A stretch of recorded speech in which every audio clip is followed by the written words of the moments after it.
प्रधानमन्त्रीले आएर रोस्टममा जवाफ नदिएसम्म हाउस चल्न सक्दैन। स्पष्टीकरण चित्त बुझ्दो भयो तुरुन्तै हाउस चल्छ, स्पष्टीकरण पनि जालझेलको भयो भने चाहिँ आन्दोलन अगाडि कहिलेसम्म हुन्छ यो अवरोध चाहिँ यहाँहरुको अवरोध? अब लामो अहिले केही भन्ने छैन। प्रधानमन्त्रीले आएर रोस्टममा जवाफ नदिएसम्म हाउस चल्न सक्दैन हामीले भनिएको छ। प्रधानमन्त्रीले यसलाई सहज ढङ्गले लिनुपर्ने हुन्छ, उहाँले आएर स्पष्टीकरण दिनुपर्ने हुन्छ। स्पष्टीकरण चित्त बुझ्दो भयो तुरुन्तै हाउस चल्छ, स्पष्टीकरण पनि जालझेलको भयो भने चाहिँ आन्दोलन अगाडि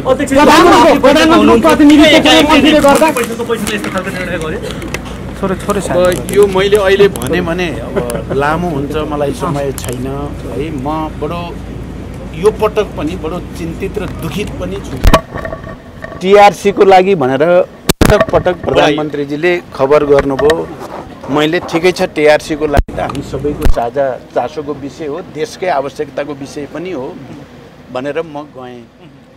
कुलमानजीको विषयमा हामीले पटक पटक सार्वजनिक रूपमै भनेका थियौँ। अब 4-5 महिनापछि उहाँको समय सिद्धिँदैछ। बेकारमा जनमत पनि चाहिँ कुलमानजीको पक्षमा छ। उहाँले गरेको पनि राम्रो काम हो। उहाँलाई पुरस्कृत गर्नुपर्ने मान्छेलाई अपमानित गर्न हुँदैन भनिएकै थियो।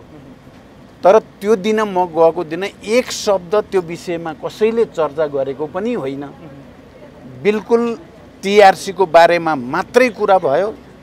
त्यसमा समझदारी बनेपछि म उठेर हिँडेँ। त्योभन्दा बढी कहीँ कतै कसैले एक शब्द उच्चारण गरेको पनि होइन।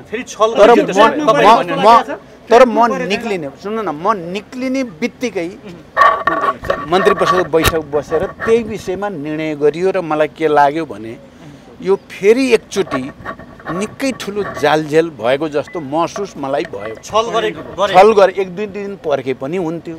म चाहिँ सिंहदरबार गएर टिआरसी बारे टुङ्गियाको लगत्तै गर्नुपर्ने त केही बाध्यता त थिएन। त्यसले मलाई फेरि स्वर्ग र नर्क सम्झायो। एउटा कुरा सुन्नुहोस् है, एउटा कुरा।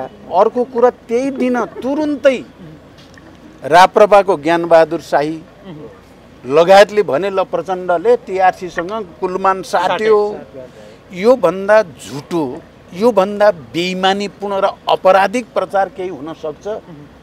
मलाई त यो सबै देखेर यति दुखी म भएको छु। तपाईँ पत्रकार साथीहरूले नि अब त बुझिसक्नु भयो होला, सत्यको पक्षमा बोलिदिनु होला।